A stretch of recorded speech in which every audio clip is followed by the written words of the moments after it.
उस नदी के किनारे पर एक गाय चराने वाला गया और उसने उस नदी से पानी पीना शुरू कर दिया। पानी पीते ही उस व्यक्ति की मौत हो गई। जब श्री कृष्ण को इस बात का पता चला तो कृष्ण ने अपनी शक्ति से उस मरे हुए व्यक्ति को दोबारा से जिंदा कर दिया। उसके बाद कृष्ण यमुना नदी में कूद गए और नदी की गहराई में जाने लगे। नदी की गहराई में गए तो वह जोर जोर से सांप को पुकारने लगे। उस समय कृष्ण को नदी में गए हुए काफी समय हो गया था। ये देखकर लोग चिंतित होने लगे और कुछ लोग तो वहां करने लगे थे। उसके बाद कालिया सांप नदी के अंदर से बाहर निकला और श्री कृष्ण के सामने आया। सामने आते ही श्री कृष्ण पर आक्रमण कर दिया। देखते ही देखते श्री कृष्ण उस कालिया सांप के सर पर नाचने लगे। वह कालिया सांप 1000 सर वाला विशाल सांप था। श्री कृष्ण इतनी तेजी से नाचने लगे थे कि कालिया सांप के मुंह से खून निकलने लगा। जब यह बात कालिया की पत्नी को पता चली तो वह श्री कृष्ण के सामने कालिया के जीवन की भीख मांगने लगी।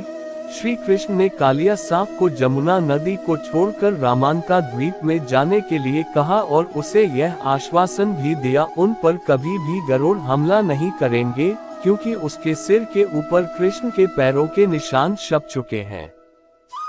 ये सुनकर कालिया सांप बहुत ज्यादा खुश हो गया और फिर वह अपनी पत्नी के साथ यमुना नदी को छोड़कर वहां से दूर चला गया। इस प्रकार श्री कृष्ण ने कालिया सांप से गांव वालों की रक्षा की।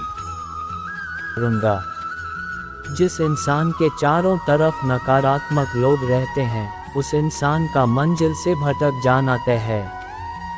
जिंदगी में सब कुछ खत्म होना जैसा कुछ भी नहीं होता। हमेशा एक नई शुरुआत हमारा इंतजार कर रही होती है।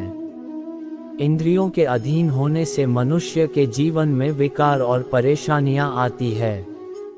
सुख दुख का आना जाना सर्दी गर्मी के आने जाने के जैसा ही है, इसलिए इन्हें सहन करना सीखना ही उचित है।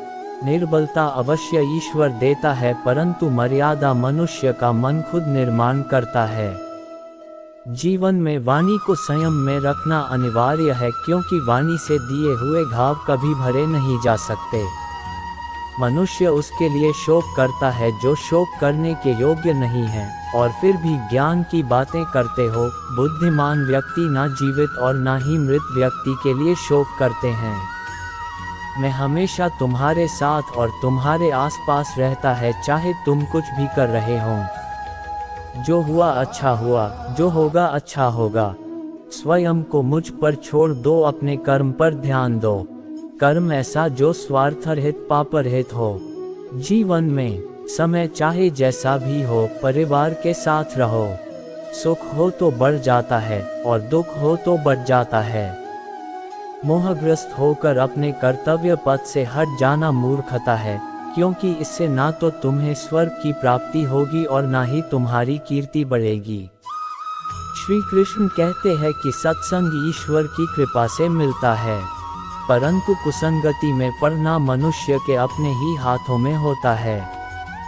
विषयों का चिंतन करने से विषयों की आसक्ति होती है। आसक्ति से इच्छा उत्पन्न होती है और इच्छा से क्रोध होता है। क्रोध से सम्मोहन और अविवेक उत्पन्न होता है। जो कुछ हुआ अच्छे के लिए हुआ, जो हो रहा है अच्छे के लिए हो रहा है, जो होगा वह भी अच्छे के लिए ही होगा।